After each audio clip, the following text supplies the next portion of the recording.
वालेकुम व्यूवर्स। पाकिस्तान और श्रीलंका के दरमियान आज दूसरा जो ओडीआई मैच है वो रावलपिंडी में खेला जाना था, लेकिन जैसे कि प्रीवियसली इस्लामाबाद कचहरी में जो ब्लास्ट हुआ उसके बाद जो है ये र्यूमर्स उठने लगी और इस किस्म की डिस्कशन होने लगी कि शायद जो टीम श्रीलंका है वो अपना टूर कैंसिल करके जो है वापस जाना चाहती है। और कुछ प्लेयर्स ने जेन्युइनली अपनी रिजर्वेशन शो भी की कि हम जो है मजीद टूर को कंटिन्यू नहीं करना चाहते, जिसके बाद से प्रॉब्लम ये थी कि सब ने ये डिस्कशन शुरू कर दी कि अगर ऐसा होता है और श्रीलंका टीम अपना जो दौरा है वो अधूरा छोड़कर चली जाती है तो सबसे बड़ी प्रॉब्लम ये होगी कि आगे ट्राई नेशन सीरीज़ है T20 की, वो भी नहीं हो पाएगी।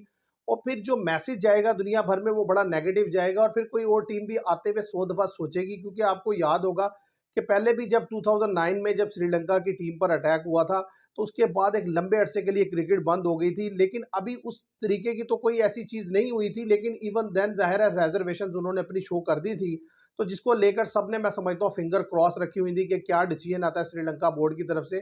तो फाइनली मैं समझता हूँ पाकिस्तान के लिए एक बेहतर डिसीजन आया और श्रीलंकन बोर्ड ने ये कहा है कि टीम अपना जो दौरा है वो उसे कंप्लीट करेगी, T20 जो ट्राई नेशन सीरीज़ है वो भी खेलेगी और जो बाकी के दो ओडीआई मैचेस हैं वो भी खेले जाएंगे। सिर्फ जो चेंजिंग हुई है वो ये है कि स्केड्यूल में चेंजिंग हो गई है। आज का जो मैच है वो पोस्टपोन हो गया, वो कल खेला जाएगा और इसे जो आगे होना था वो संडे को खेला जाएगा। और सिमिलरली जो ट्राई नेशन सीरीज़ है जिम्बाब्वे की, जिम्बाब्वे भी पहुंच चुका है इस्लामाबाद, उसमें भी चेंज करके जो है वो अब सीरीज़ जो है वो रख दी गई है, यानी कि उसमें एक दिन आगे चली गई है। 18 से अब सीरीज़ शुरू होगी, पहले वो 17 नवंबर से सीरीज़ स्टार्ट हो रही थी।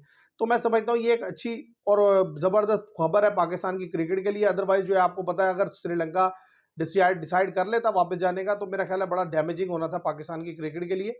और अब अगर व्यूवर्स हम बात कर लें कि पाकिस्तान जो सेकंड ओडीआई खेलने जाएगा जब श्रीलंका से, और जाहिर है मैच पिंडी में खेला जाना है और अब सारी ट्राई नेशन सीरीज़ जो है वो भी पिंडी में खेली जाएगी।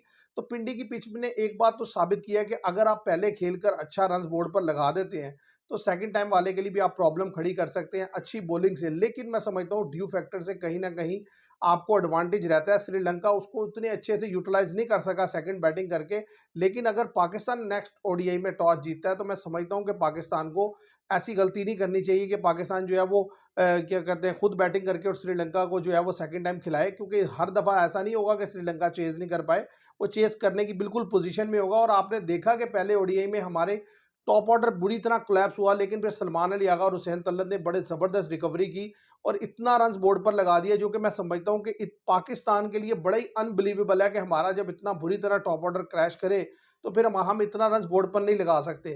तो उस लिहाज से वो एक एक्स्ट्रा ऑर्डिनरी इनिंग्स थी दोनों प्लेयर्स की, सलमान अली आगा की भी और इसी तरह हुसैन तल्लत की, मोहम्मद नवाज की बड़ी ज़बरदस्त इनिंग्स थी।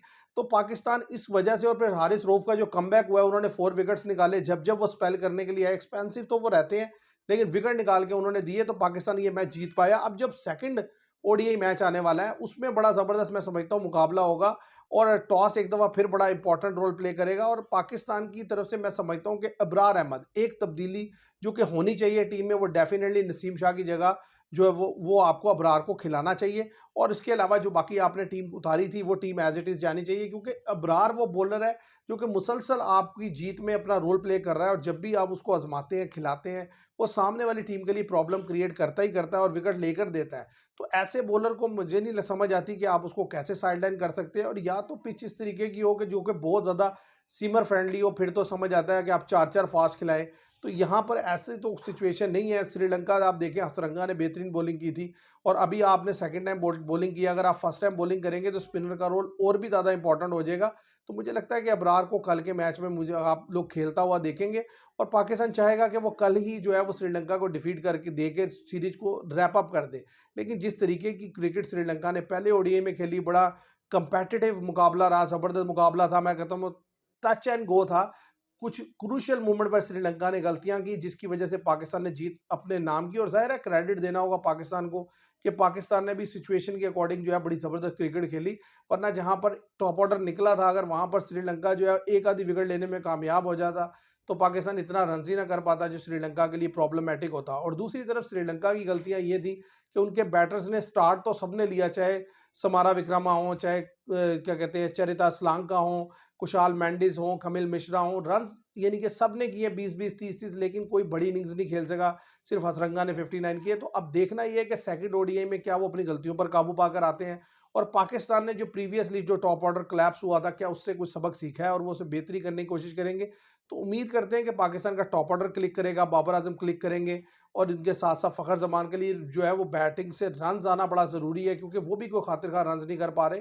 तो देखते हैं कल क्या होता है। आज के लिए इतना ही। मेरी जो मैच प्रेडिक्शन है कि आई थिंक सो कि पाकिस्तान और श्रीलंका का मैच एक दफ़ा फिर मैं 50-50 जाऊँगा। इतना ईज़ी नहीं है कि किसी एक टीम के लिए कहना है कि वो एक तरफ़ा जीतेगी। आज के लिए इतना ही। Thank you very much.